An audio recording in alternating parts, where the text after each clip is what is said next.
Pawn Star is a show from the History Channel featuring the world-famous Gold and Silver Pawnshop. It's all about people coming into the shop and selling or pawning artifacts. Most negotiations work out great, but there are some items that just wasn't worth what they paid for.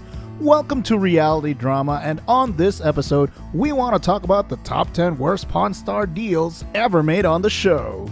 Before we begin, if you like the video, let us know by hitting that like button, and don't forget to give the channel a sub to stay in the know with reality drama. Number 1. Fake letter from Napoleon. So a man walks in with a frame carrying what he claims is a letter written by and signed by Napoleon himself. Corey was doing the deal and at the time managed to haggle the asking price down from $4,000 to $2,000. Unfortunately, after sending it to an expert, the whole thing turned out to be fake and not worth much at all. So what we've got here is very clearly a replica of a very important document. Can't say that this is worth very much as a historical artifact. Number 2. Wrong signature for 13 grand. Shoeless Joe Jackson was a famous baseball player in the early 1900s, but it was rare to get his signature because he was illiterate.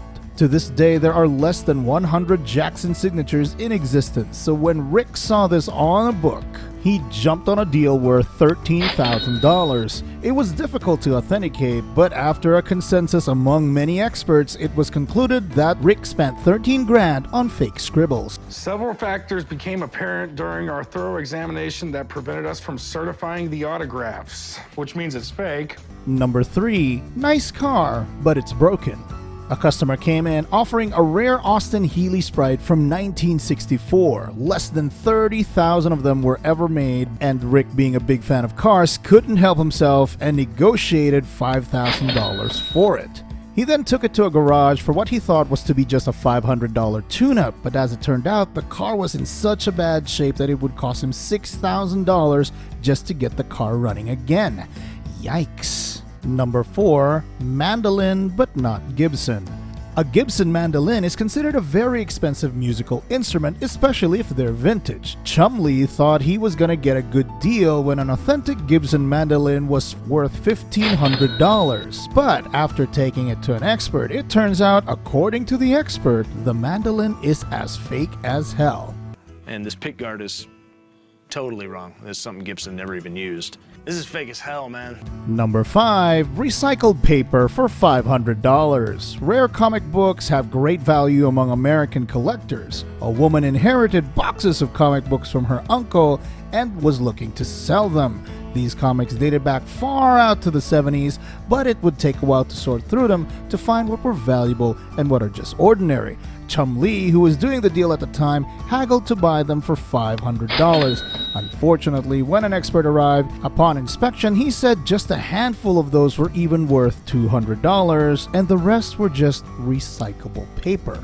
You know, there's about $200 retail. If you've made it this far and liking it, please let us know by hitting that like button, and how about subscribing to keep up with our awesome content. Also, comment down below what your favorite item on this list is. We love seeing you down there. Number 6. Classic Camaro gone wrong. When a customer came in to sell his 1969 Chevrolet Camaro, Corey had his eyes on it for himself and bought it for a whopping $40,000.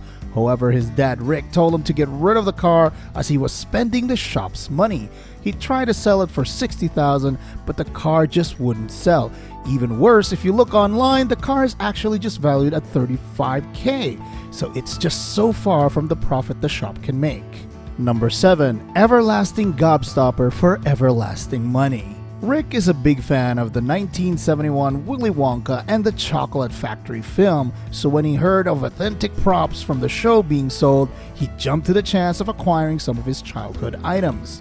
The main interest was the Everlasting Gobstopper, a candy prop from the show which was the centerpiece of the entire classic film. The prop was obviously plastic, but since it was an authentic piece used in the show, Rick went on to buy it for a whopping $100,000. Guess you can never put a price on a piece of plastic. Number 8. Disney paper mache for a fortune. Sticking with Rick and his love for the movie industry, he paid a visit to the Mouse House, a vintage classic display of Disney characters, especially of Mickey Mouse. Once he set his eyes on the papier-mâché of the classic Mickey and Donald before Disneyland was ever made, he had to make an offer. 3 items for $32,500 made of papier-mâché. And the interesting part is, Rick is not looking to sell them, but just use them for display. What a buy. Number 9. Macho Man Can't Be Sold. A costume owner was selling his complete set of Macho Man Randy Savage costume for $7,500. Hat, vest, and pants, all signed by the legendary wrestler himself. After negotiating with the owner, Corey managed to get it down to $5,000. By getting the price down, the shop was hoping to resell it for a profit, but till this day, the set is still hanging in the shop with absolutely no buyer. It can be safely said that that's $5,000 down the drain. Number 10. Fake Flintlocks. A little bit of a curveball at the end of this episode. A man came into the shop hoping to sell an ancient flintlock pistol from the Civil War. The man claims that he had bought the gun at a gun show for about $800, and if it's real, could be worth about $1,500 to $2,500. Sounds like a good profit for the seller, right? But unfortunately, Sean, the expert on these guns, upon inspection, had to inform the seller that the gun is actually just a replica and actually just worth $75. Seems like the seller was burned way before he ever stepped into the pawn shop.